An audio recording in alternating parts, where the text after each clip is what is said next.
और इजरायल के जवानों पर हमास का हमला। अल कुद्स ब्रिगेड ने अटैक किया है गाजा में।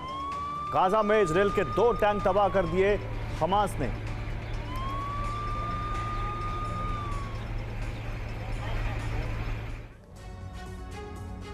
तो ईरान इजरायल में टकराव फिर बढ़ रहा है क्योंकि इजरायल के हमले रुके नहीं हैं। अब बेंजामिन अमेरिकी दौरे पर है। ऐसे में इस बात की आशंका है कि ईरान को लेकर कोई बड़ा फैसला लिया जा सकता है।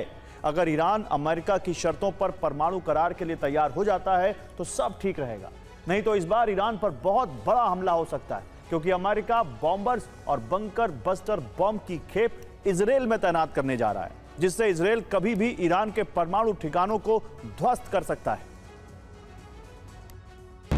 ईरान में एक साथ 3 घटनाएं हुई जिससे इजरायल पर हमले का खतरा मंडराने लगा है।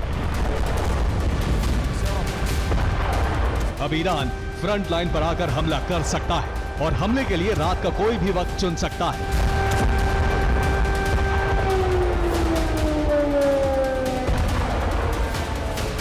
पहली घटना 23 दिन बाद देखे खामनेई। दूसरी घटना ईरान ने फिर शुरू किया परमाणु प्रोग्राम।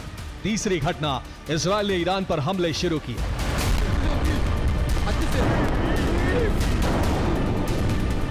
अब इजरायल हमला करेगा तो ईरान जरूर पलटवार करेगा।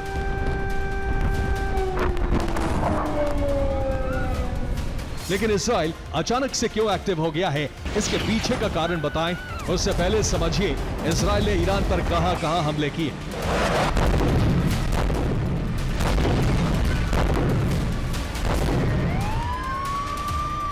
पूर्वी तेहरान में रात एक विस्फोट हुआ। तेज धमाके के बाद कई फीट ऊंचा काला धुआं उठने लगा। हालांकि अभी तक कारणों का पता नहीं लगा है, लेकिन शक इजरायल पर जताया जा रहा है क्योंकि हमले का पैटर्न इजरायल जैसा ही था।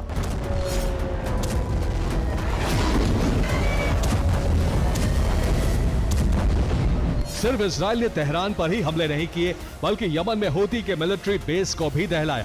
इसके अलावा गाजा पर भी इजरायल की बमबारी जारी है। यानी इजरायल एक साथ 4 फ्रंट पर हमले कर रहा है, जिससे ईरान के लिए बड़ा खतरा पैदा हो गया है।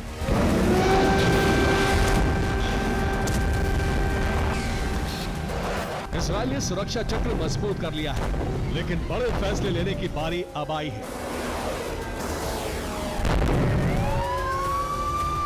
एक तरफ बेंजामिन नेतन्याहू अमेरिका जा पहुंचे हैं, जहां कुछ घंटों बाद ईरान और गाजा पर बड़ा फैसला लिया जा सकता है, यानी ईरान से परमाणु करार को लेकर बातचीत हो सकती है, जबकि हमास से युद्ध विराम को लेकर चर्चा हो सकती है।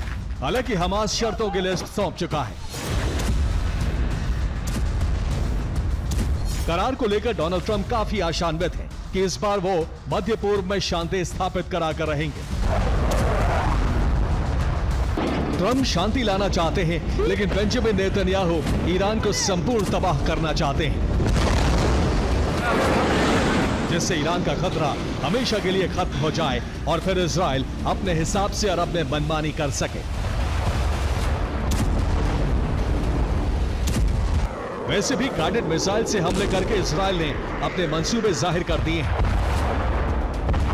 जिसमें एक IRGC कमांडर की मौत हो गई, जिसका बदला लेने के लिए ईरान आज रात ऑपरेशन 2 प्रॉमिस 4.0 शुरू कर सकता है, जिससे अरब में भारी तबाही होनी तय है। यानी आज की रात इजरायल के लिए कयामत की रात साबित हो सकती है।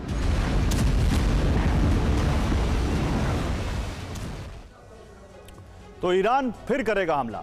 जलेंगी इजरायली तेल शोधशाला। जी हां, जिसमें पहला टारगेट है हाइफा ऑयल रिफाइनरी, जिसकी कैपेसिटी 1,97,000 बैरल प्रतिदिन की है। इससे उत्तरी और मध्य इजरायल में गैस और पेट्रोल सप्लाई होती है। इसकी सुरक्षा के लिए 3 लेयर डिफेंस सिस्टम लगे हैं, जिसमें आयरन डोम, डेविड स्लिंग और एरो वर्जन 3 शामिल है।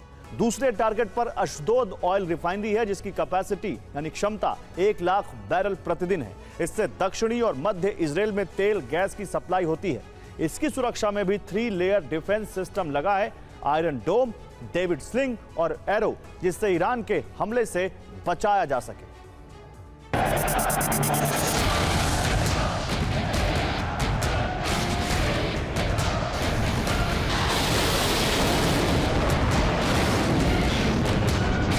इजरायल पर आज रात हमला हो सकता है, क्योंकि ईरान का ट्रैक रिकॉर्ड रहा है वो इजरायल के हमले का जवाब देता है और ऐसा देता है कि इजराइल थर्रा उठता है।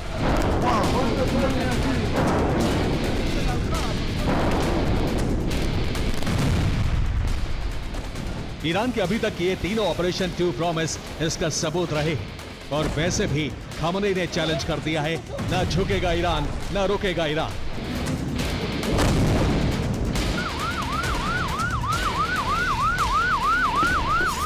अब सवाल उठ रहा है कि आज की रात कौन पहले हमला करेगा।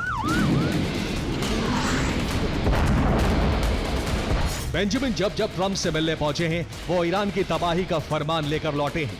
अब वो अमेरिका पहुंच चुके हैं। इधर मोसाद और आईडीएफ हाई अलर्ट पर हैं, यानी आज रात मध्य पूर्व में कुछ बड़ा होने वाला है।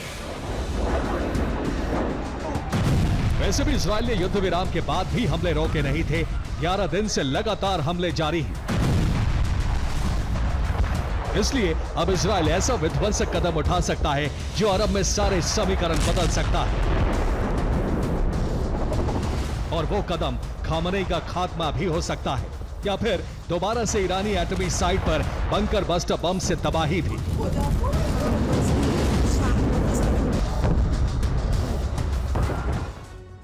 और अब समझिए कि ट्रंप और बेंजामिन में मुलाकात किन किन मुद्दों पर हो सकती है और इन मुद्दों पर किन किन मुद्दों पर बात हो सकती है। सबसे पहले तो जो मुद्दा है और सबसे बड़ा मुद्दा है, ट्रंप और बेंजामिन के बीच ईरान में तख्ता पलट को लेकर बात हो सकती है। इसके बाद ट्रंप और बेंजामिन में ईरान के परमाणु कार्यक्रम को लेकर बात हो सकती है, क्योंकि यह बताया जा रहा है कि रुका नहीं है ये। तीसरा मुद्दा, ईरानी प्रॉक्सी यानी हूती के, हिजबुल्लाह के इनके हमले कैसे रुकें। चौथा मुद्दा, ईरान में फिर ऑपरेशन B2 बॉम्बर। तो क्या एक बार फिर से ईरान के न्यूक्लियर अड्डों पर B2 बॉम्बर से बंकर बस्टर बम गिराए जाएंगे। पांचवा मुद्दा, इजराइल को हथियार सप्लाई।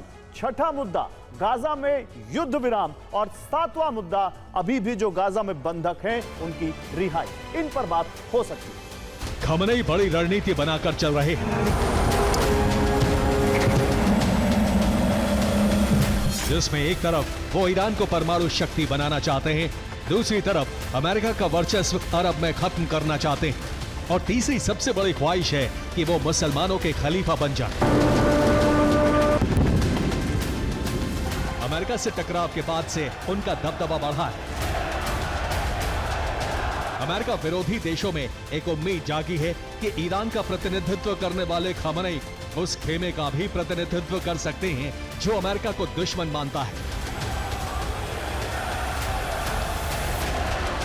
यही वजह है कि खामनेई मुसलमानों से जुड़े मसले पर ईरान को आगे रख रहे हैं, फिर चाहे ईरान पर हमला हो, लेबनान पर हमला हो, या फिर गाजा, वेस्ट बैंक और सीरिया पर बमबारी।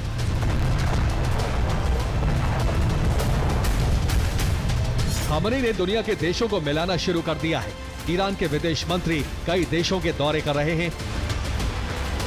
अब्बास अरागची ने रूस के विदेश मंत्री सर्गेई लावरोव से ईरान की सुरक्षा और आगे की रणनीति पर बात की, जिसके बाद लावरोव ने कहा, ईरान को अपनी सुरक्षा का पूर्ण अधिकार है। बिना सबूत के परमाणु कार्यक्रम रोकने के लिए प्रतिबंध लगाना जायज कदम नहीं था। इस मामले में रूस ईरान के साथ है। रूस के अलावा चीन भी ईरान के साथ आकर मदद का आश्वासन दे चुका है, जबकि सऊदी अरब, इराक और अजरबैजान ने सीक्रेटली ईरान की मदद की है। ऐसी भी खबरें हैं। यानी खामनेई एक ऐसा खेमा बना रहे हैं जो युद्ध के वक्त ईरान का साथ देगा। इससे पेंटागन की टेंशन बढ़ रही है, जिस मसले पर ट्रंप और बेंजामिन में बात हो सकती है। Bureau report, TV9, Bharatvarsh.